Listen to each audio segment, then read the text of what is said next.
My name is Scott Rothkopf, and I'm a curator at the Whitney Museum of American Art, and this is Robert Morris's Untitled L-Beams from 1965.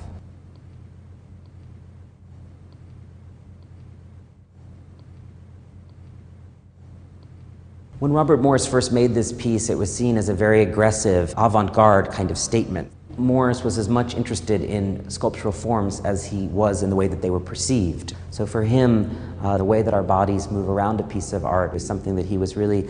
trying to explore and have the viewer actively think about as they regarded his works. One of the ways Morris got at this was to create these three L-beams, which are all exactly the same, and position them in different orientations so that the viewer looking at this piece might kind of have to mentally unpuzzle in his or her mind what the relationship of the objects are one to another, and also whether in fact these forms are the same.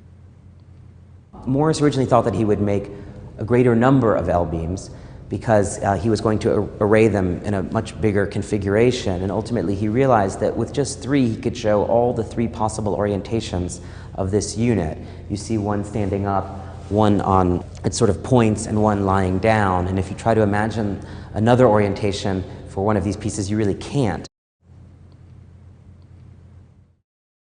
I think that the best, most interesting art of the 20th century asks us different questions about how we see and relate to the world. And I think that Morris's L-beams certainly do that. They